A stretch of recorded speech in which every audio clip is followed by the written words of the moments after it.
Una pareja que parecía tenerlo todo. Personas ricas que podían comprar chalets, coches buenos y bonitas embarcaciones. Hasta que un accidente mortal, una frenética llamada. Me tienen que ayudar, el coche se ha despeñado colina abajo. Un matrimonio en apariencia perfecto, destrozado por la tragedia. Yo quería que parase y no paró. Pero los investigadores sospechan. Empecé a oír campanas y silbidos, dando la señal de alarma. Y se descubre el lado oscuro y siniestro. Él quería mucho más dinero del que le iba a tocar. Eso era lo que le daba miedo de él. Era un obseso del control. Un bonito matrimonio que cayó cuesta abajo muy deprisa. Esta noche en Poder, Privilegio y Justicia.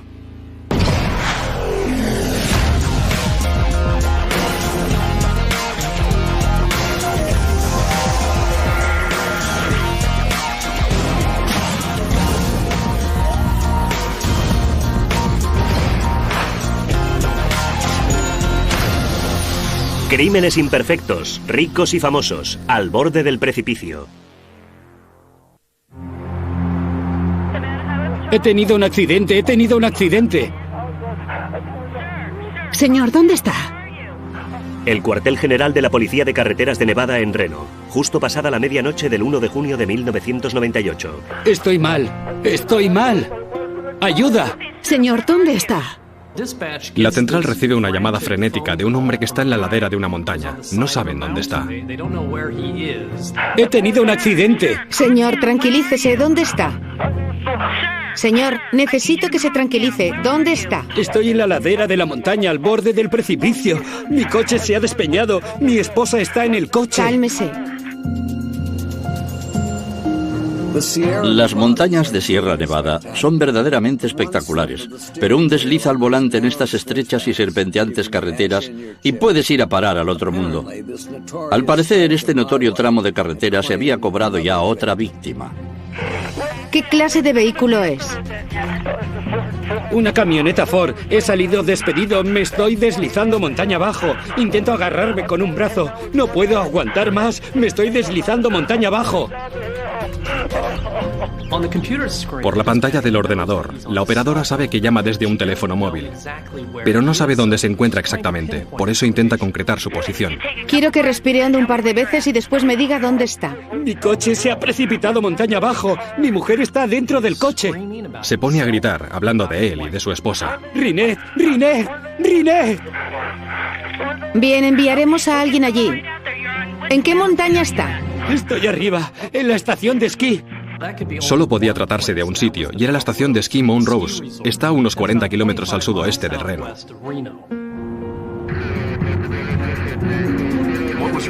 Lo que se nos comunicó fue que acababa de abandonar el área de la estación de esquí, conducía carretera abajo y acabó chocando.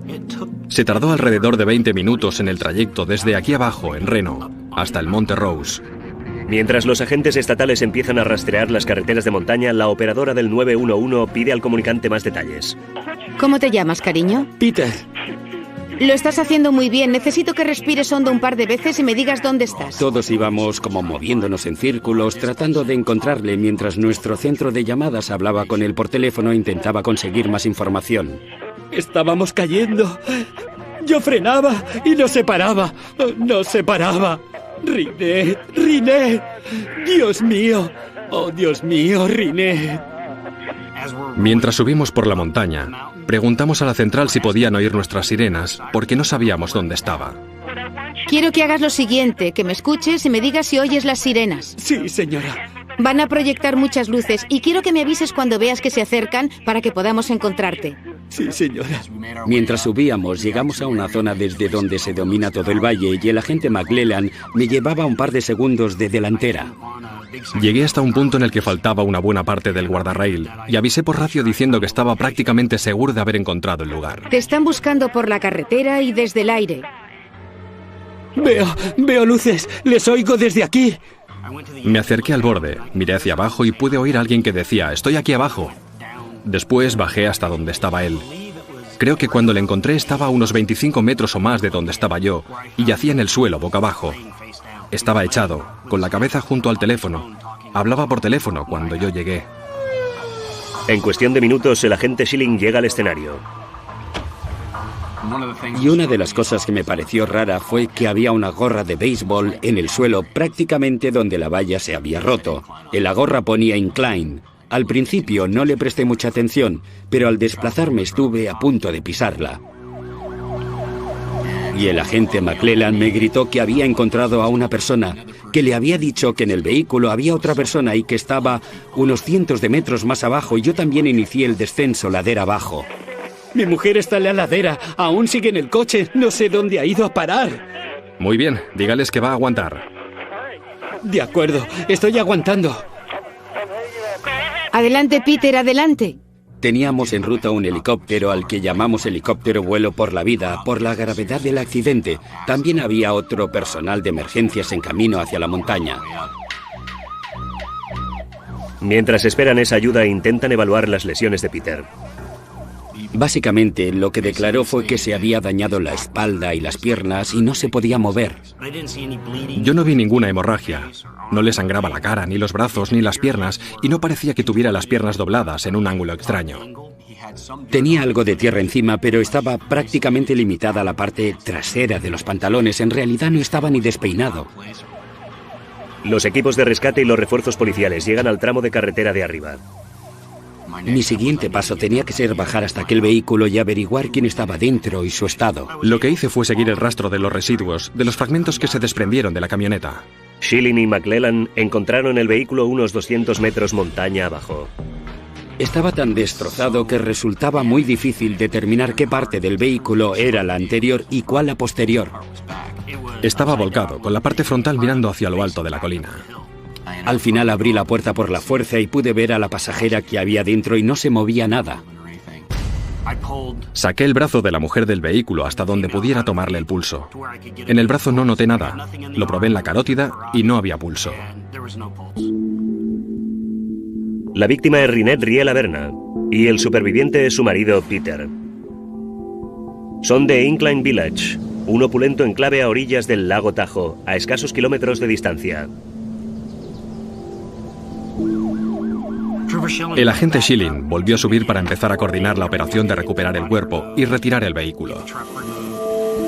Peter Berna es llevado por aire al hospital más cercano. Mientras el cuerpo de su esposa es sacado de entre los restos del vehículo, comienza la investigación de las causas del trágico accidente. Menuda forma de morir, atada a un cinturón dentro de una furgoneta y precipitándose más de 200 metros en medio de una oscuridad total, de auténtica pesadilla. Pero cuando el sol salió al día siguiente, arrojó nueva luz sobre ese terrible accidente y créanme, no todo había sido lo que parecía. Ese accidente sucedió en un pequeño saliente de la ladera de una montaña, de 2.500 metros. Era como estar en el borde del mundo.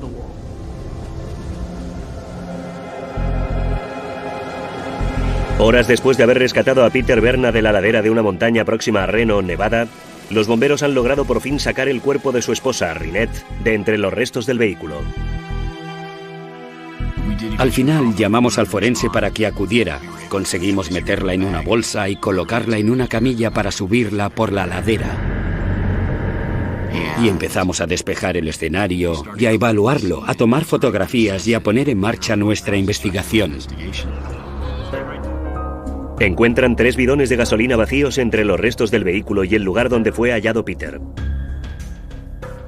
Empezamos a buscar las cosas que normalmente vemos en los accidentes de tráfico. Marcas de neumáticos, signos de que alguien intentó frenar, de la pérdida de control del vehículo, marcas en la calzada habituales en el escenario de un accidente. No había ninguna marca en la calzada, esa sería la mejor forma de expresarlo. No sabemos por qué el vehículo acabó atravesando el guardarraíl y cayendo ladera abajo. No existía maniobra de giro de volante, en realidad no había nada.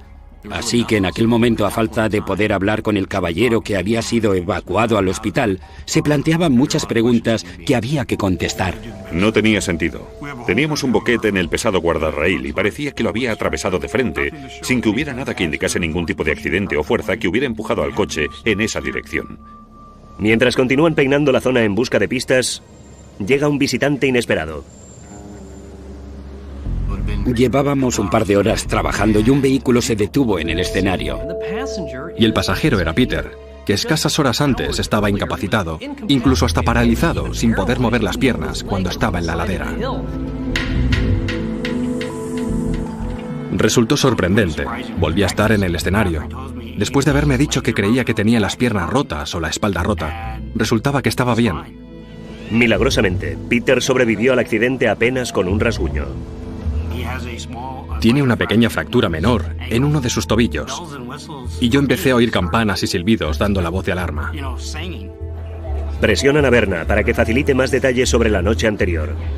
Yo quería hablar con él sobre el motivo de que estuviera allí arriba y las circunstancias que rodearon el que el vehículo atravesara el guardarraíl. Él declara que los frenos no funcionaban. En ese momento, Schilling plantea la pregunta que todo el mundo tenía en mente. Le pregunté por qué no había dado un volantazo para apartarse del precipicio y él se limita a sacudir la cabeza y me dice, esa es una buena pregunta. Le pregunté cómo logró quedarse en lo alto de la colina y él declaró que cuando la camioneta chocó contra el guardarraíl, él salió despedido por la ventanilla. Mientras los investigadores buscan nuevas pistas, Peter los anda rondando, observando todos sus movimientos. Me preguntó si había encontrado su bolso y yo le dije, ¿una especie de riñonera? Y él dijo, sí, ¿encontraron mi bolso en el coche? Y yo me quedé un momento pensando y le dije, ¿sabe? Creo que todavía no lo hemos encontrado. Y una de las razones por las que me sentía un poco extrañado era que no preguntó nada acerca de su esposa ni nada acerca del estado en que se hallaba su esposa cuando la encontramos. Ella estaba a menos de 3 metros del coche, en la cuneta. En la bolsa para cadáveres yacía a la espera de ser llevada a la oficina del forense. Ninguna emoción, nada. No parecía ser más que un observador casual. Aquello no me hizo sentir bien. No diría necesariamente que saqué conclusiones, pero definitivamente diría que el vello de la nuca se me estaba empezando a erizar y que aquello requería continuar investigando. O la altitud estaba afectando a Peter Berna, o algo de aquella imagen estaba muy distorsionado.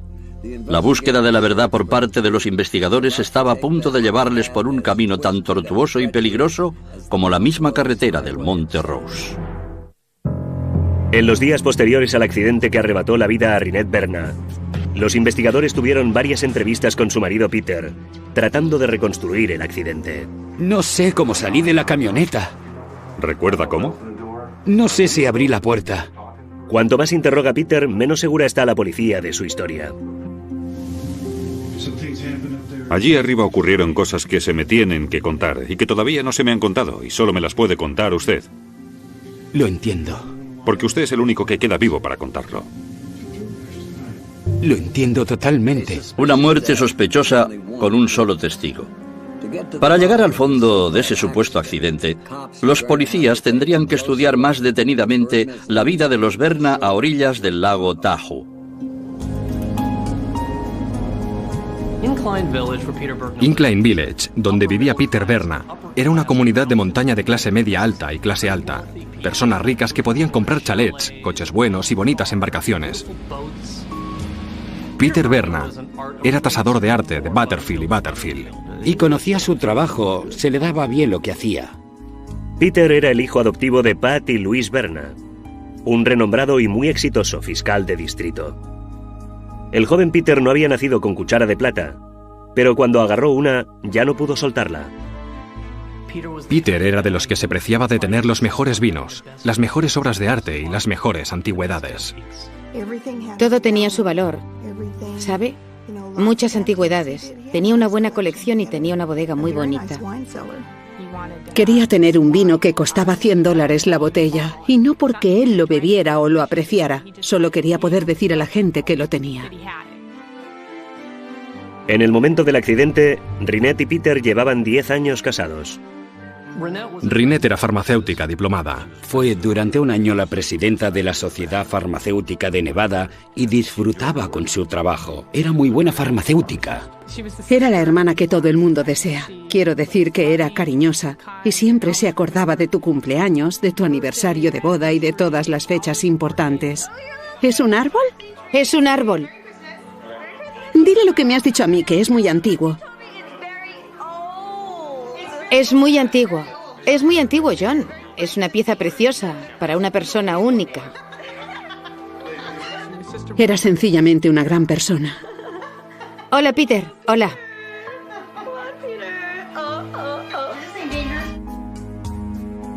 En el momento álgido de sus ingresos, los dos ganaban más de $200.000, y tengan presente que hablamos de finales de los años 90. Disfrutaban viajando, sobre todo Rinette.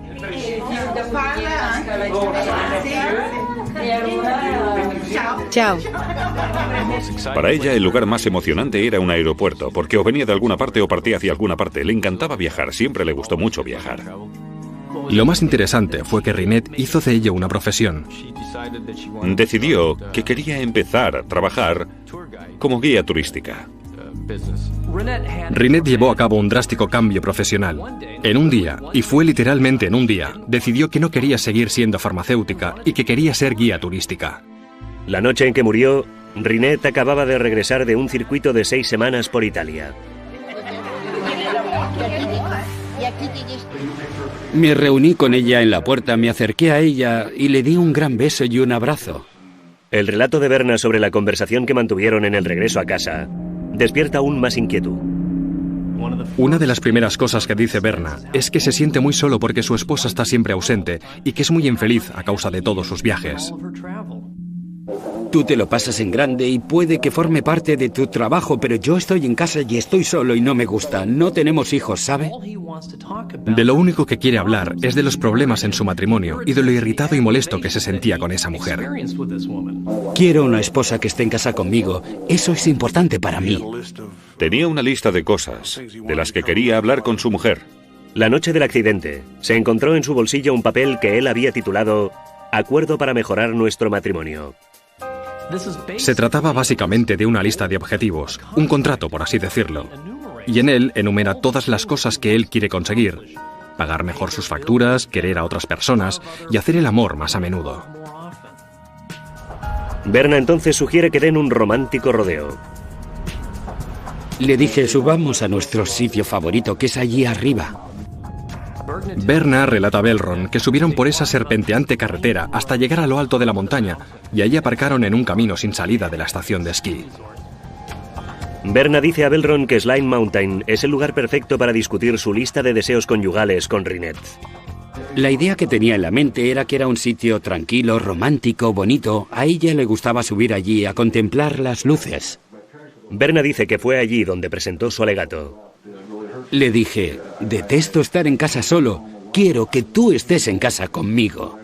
Eso es lo que quiero para mi vida. Y empezamos a hablar de eso.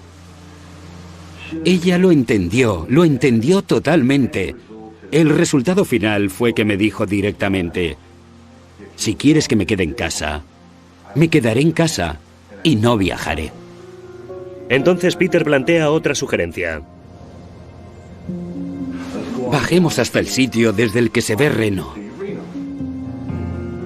Y Berna entonces arranca la camioneta y empieza a bajar por la carretera acercándose al guardarraíl para poder ver las luces. Bajamos en esa dirección y yo empecé a acelerar un poco en la bajada, bajando de la montaña un poco, y después quise frenar y empecé a frenar y no frenaba, no podía parar. Cuando me di cuenta, había chocado con el guardarraíl.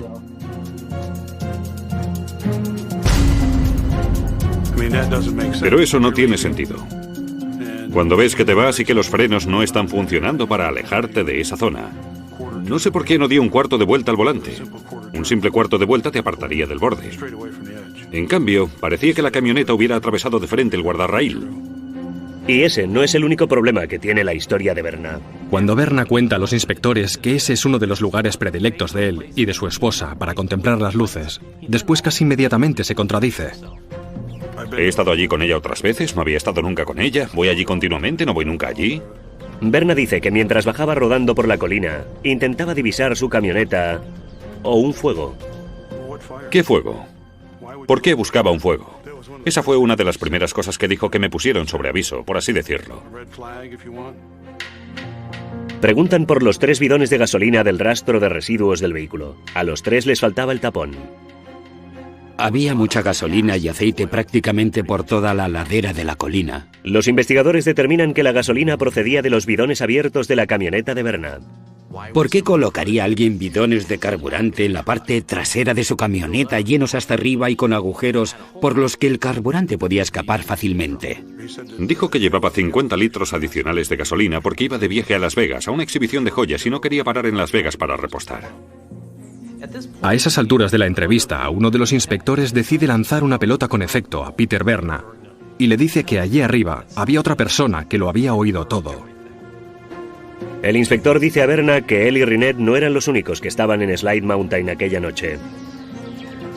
Era una chorrada, un típico truco de policía. Allí no había ningún forestal, no había nadie allí. Solo quisieron ver cómo reaccionaba Berna. La estrategia surge efecto. Puso una cara como si le hubieran encajado un gancho de izquierda porque no tenía idea de si allí había alguien o no había nadie. Así que creo que le lanzamos una buena pelota con efecto. Berna cambia entonces de tema bruscamente. Soy una persona muy respetada en la ciudad y amaba mucho a mi esposa y estoy mortalmente enfermo porque voy a estar solo. Solo. Mi mayor miedo es... no quiero estar solo en casa. ¿Sabe? Se diría que estaba llorando, pero tenía una falta total de emociones. No sé, se ponía a llorar, hacía todos los ruidos y todo lo demás, pero no derramaba una sola lágrima. Nunca lo hizo. Eso ya de por sí era muy extraño. O al afligido esposo de tanto llorar y ya no le quedaban lágrimas, o escondía un oscuro secreto. Las sospechas crecían, pero si alguien sabía escabullirse de las dificultades, ese era Peter Berna. Varias semanas después de la muerte de Rynette Berna, la policía sospecha que lo que sucedió en Slide Mountain no fue un accidente. Vamos a ir directos al guardarraíl.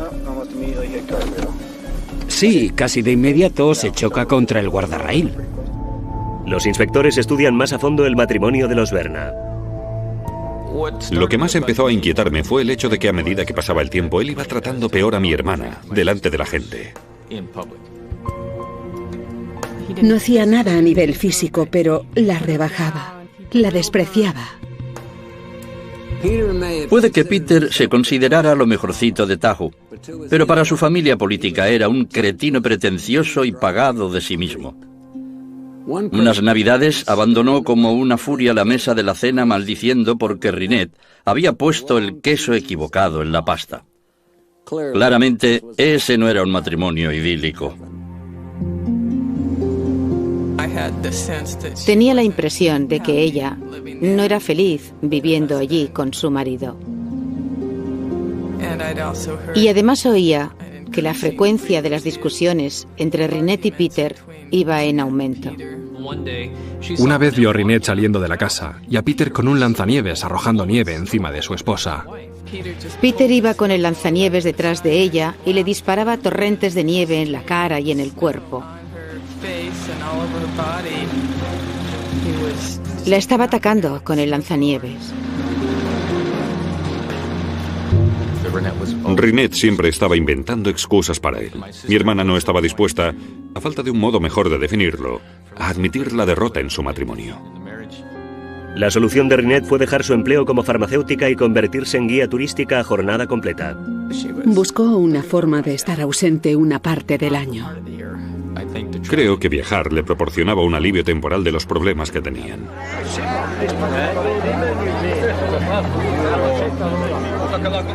En muchos aspectos, el cambio de profesión de Rynette le proporcionó el divorcio que su devoto catolicismo no le habría permitido.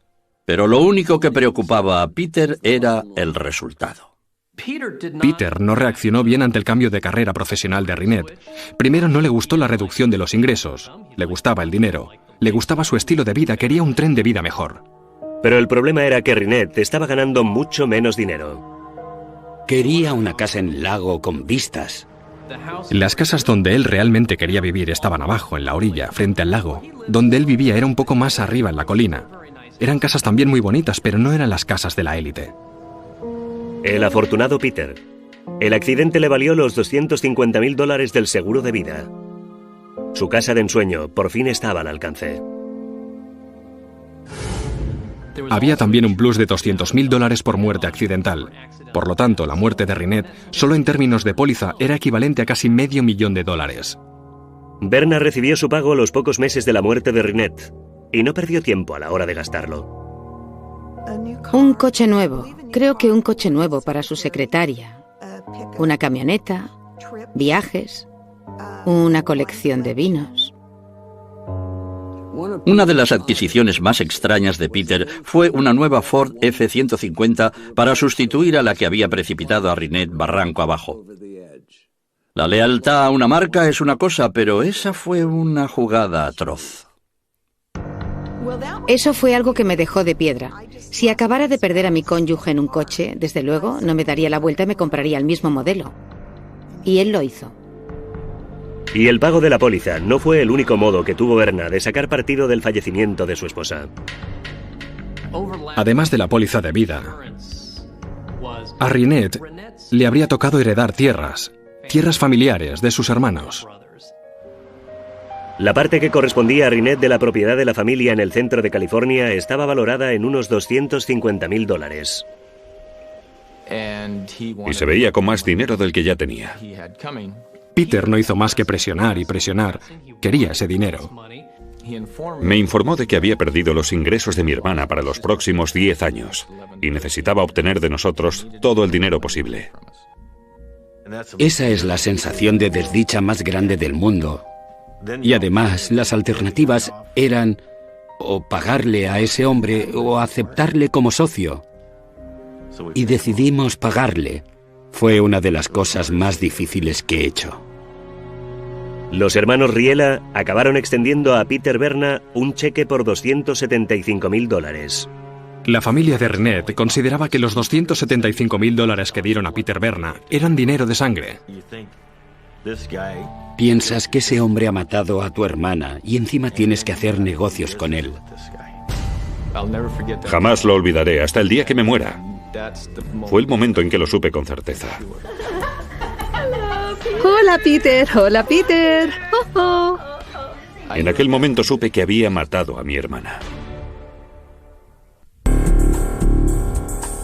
A finales de 1998, casi 5 meses después de la sospechosa muerte de Rinette Berna, su marido Peter es el principal sospechoso. El que antes fuera bon vivant es ahora el paria de Incline Village.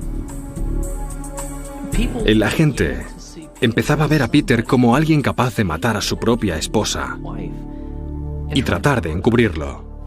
Jamás hablaba de Rinette con remordimiento o, sabe, como si llorara la pérdida de alguien a quien había querido de verdad.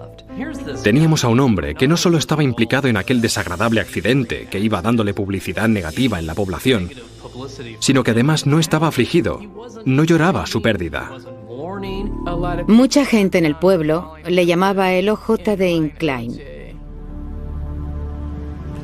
Con sus playas privadas y sus impecables campos de golf, Incline Village se enorgullece de su excelente reputación.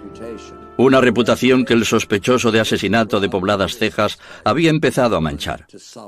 Berna notaba las miradas allí donde iba. Sabía que había llegado la hora de partir. Se fue a Seattle.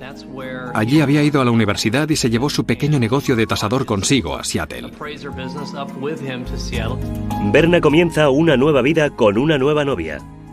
Entretanto, la investigación de la muerte de Rinette se halla en un callejón sin salida. Me sentí muy frustrada al ver que los representantes de la ley no actuaban antes para detenerle. Parte del problema era que no tenían un caso tan sólido, no tenían testigos, no tenían ninguna prueba forense contundente y, por supuesto, no tenían una confesión.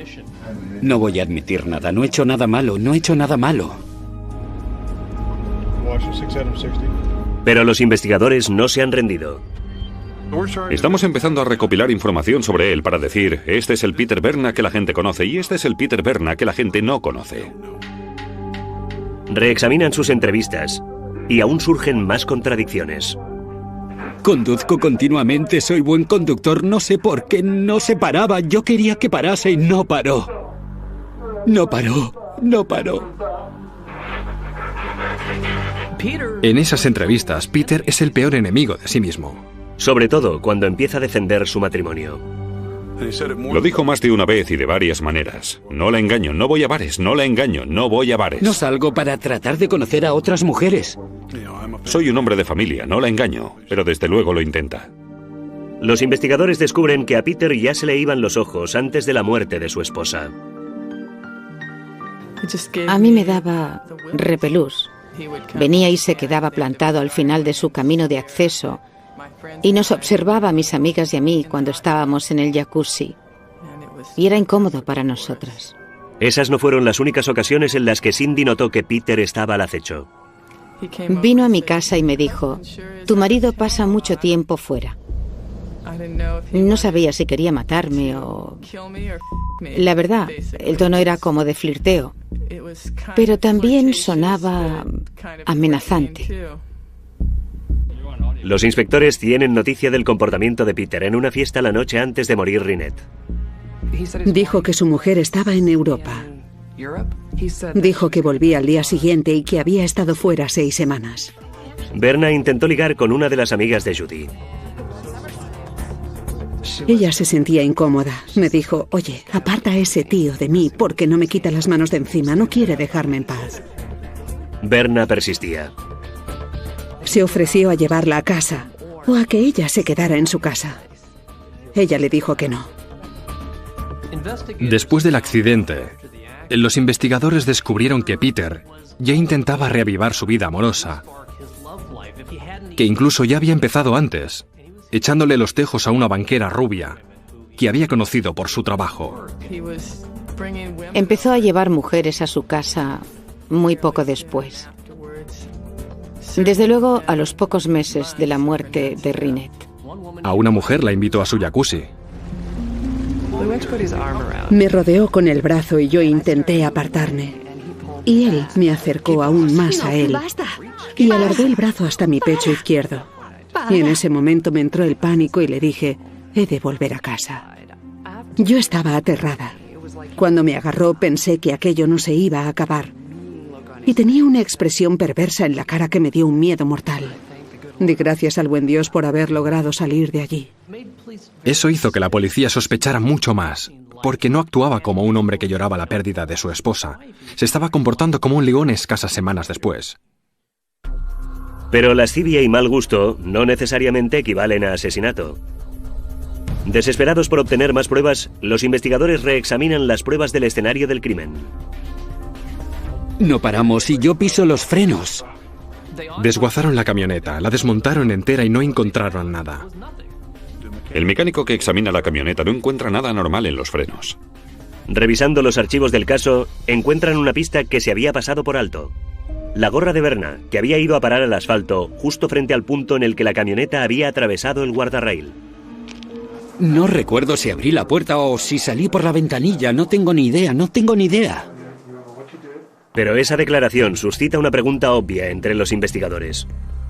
¿Cómo es que la gorra fue a parar a lo alto de la colina, mientras que todo lo demás fue a parar al pie de la colina? Según las leyes de Newton, un objeto en movimiento continúa en movimiento salvo que se ejerza sobre él alguna fuerza. Si vas a 30 km por hora, chocas contra el guardarraíl y la gorra te sale despedida, esa gorra también va a 30 km por hora. Esa gorra no pudo quedarse parada mientras el coche, Peter, su esposa y todo lo demás caían montaña abajo. Para los fiscales, eso significaba que Peter abandonó la camioneta antes de que ésta se despeñara. Y después nos dedicamos a la ropa que llevaba a él aquella noche. Al fijarse en las zapatillas de tenis se veía que tenían cortes a los lados y en esos cortes había un residuo negro.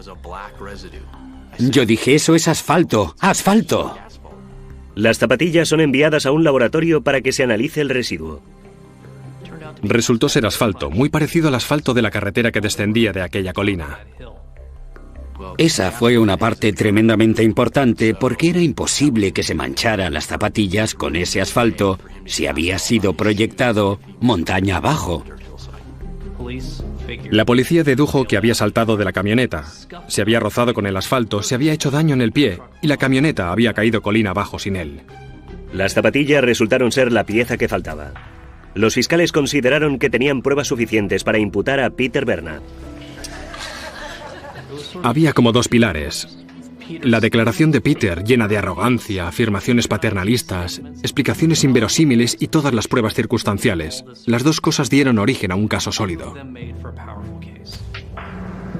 En el año 2000, más de 2 años después del fatal accidente, Los fiscales acusan a Peter Berna del asesinato de su esposa, Rinette.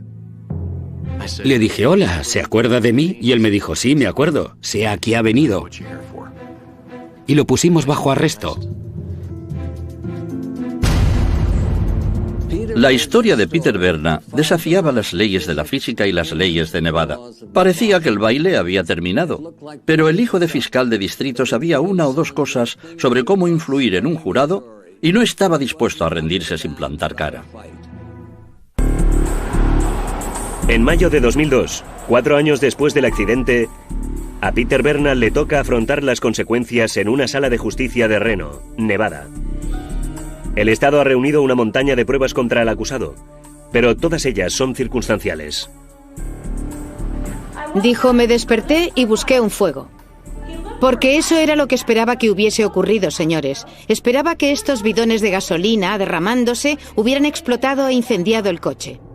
Aunque no se espera que Peter ocupe el estrado, la acusación utiliza contra él sus propias palabras. He salido despedido, me estoy deslizando montaña abajo. No llegó a ocupar el estrado, pero tuvo una gran presencia en aquella sala a través de la cinta del 911. Intento agarrarme con un brazo, no puedo más. Me estoy deslizando montaña abajo. Las palabras de Peter lo hunden. Peter fue su propio peor testigo.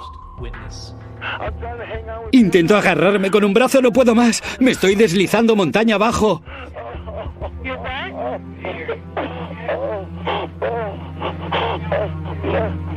Allí arriba no hay ninguna luz. La oscuridad es total.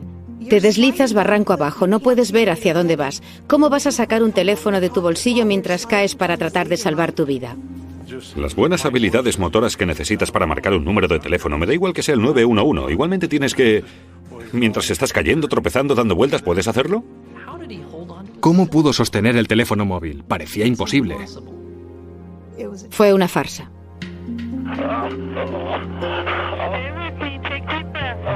La acusación sostiene que la llamada de Berna al 911 fue una actuación bien escenificada. Señor, tranquilícese. ¿Dónde está? Señor, necesito que se tranquilice. ¿Dónde está? Estoy en la otra parte de la montaña, en el barranco. Lo alargó todo el tiempo que pudo para asegurarse de que ella moría. Señor, tenemos que enviar a alguien para ayudarle. Tiene que decirnos dónde está.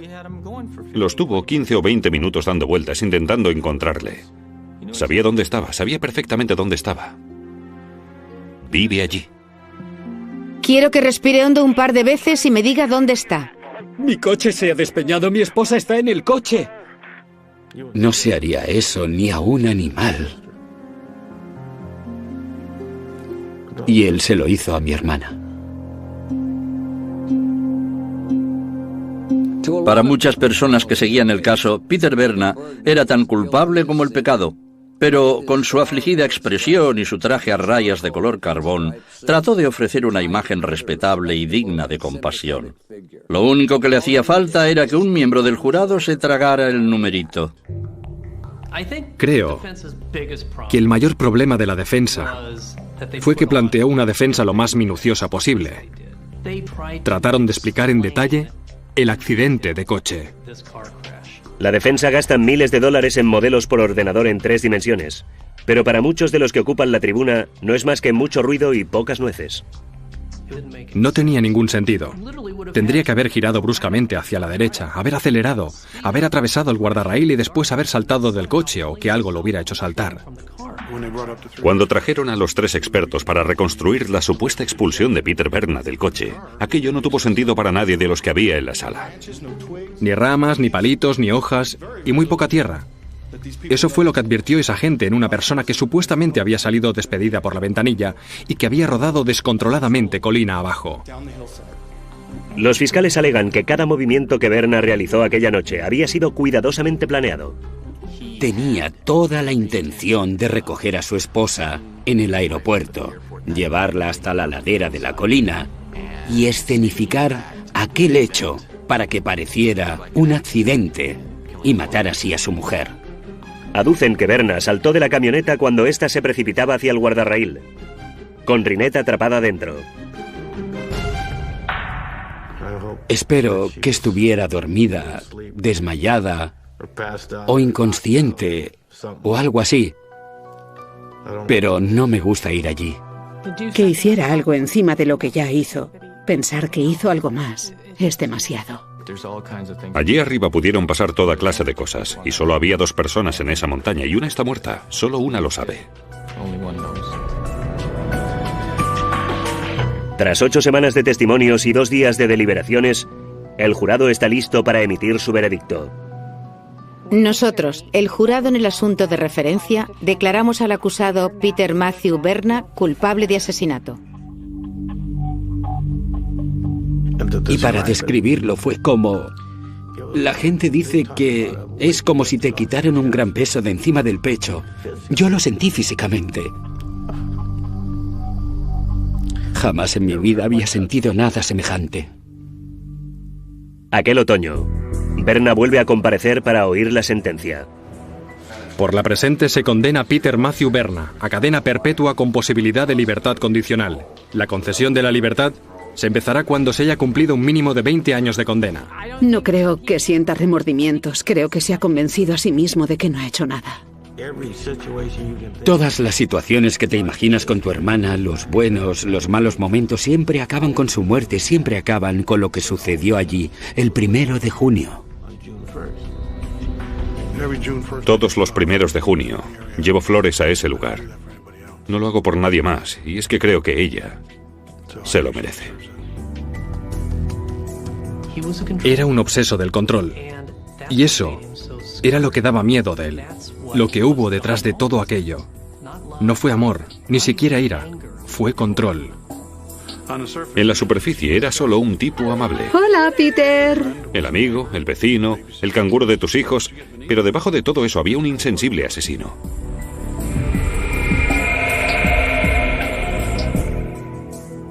Al sufrir de un complejo de superioridad vitalicio, Peter Berna creyó que podía escenificar el crimen perfecto, pero ese plan de asesinato resultó ser una producción de aficionado. Hoy, el pomposo mecenas del arte y snob del vino está bebiendo limonada mala en un vaso de plástico. Al menos hay cierta justicia en el mundo. Dominic Dunne para la televisión judicial.